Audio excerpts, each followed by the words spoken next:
Everybody loves talking about success. You see it all over social media. Chase your dreams, stay positive, manifest it, and it'll happen. But let's be real for a second. What if I told you that failure is way more common than success? And what if, instead of just hyping yourself up for the best case scenario, you actually prepared for the worst? Now hold up, I'm not here to crush your dreams. In fact, I want you to go after them. But let's face the facts. Most people won't become the next Mr. Beast, Travis Scott, or Elon Musk. Not because they don't work hard, but because competition is brutal, the odds are low, and sometimes life just doesn't go the way we planned.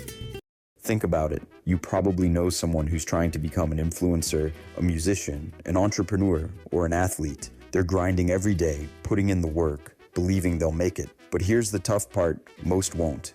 That's not negativity, that's just the reality of competition. There are millions of people chasing the same goals, and only a handful actually make it to the top. The difference between those who crash and those who still find a way forward isn't just talent or hard work, it's planning for failure. Take someone who wants to be a professional gamer. They drop out of college, spend all day streaming on Twitch, hoping to go viral or get signed to an esports team. But what happens if that doesn't happen? If they haven't built other skills, they're stuck. No degree, no work experience, nothing to fall back on. That's the kind of failure that hurts. But if they're smart, they'd also be learning video editing, coding, or social media marketing, skills that keep them connected to gaming, but also open doors in case their dream doesn't work out. That's the difference between failure that ruins you and failure that leads to something better.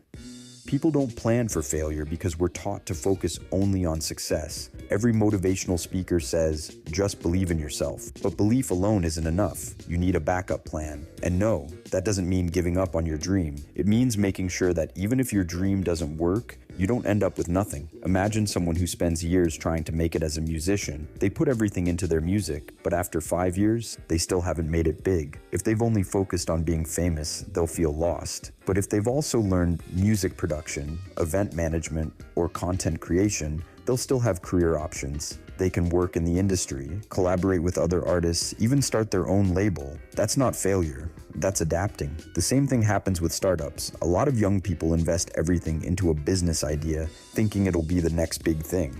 They quit their jobs, take out loans, go all in. But startups fail all the time. If you put everything into it without considering what happens if it doesn't work, you're setting yourself up for disaster. The smartest entrepreneurs aren't the ones who never fail. They're the ones who know how to recover when they do.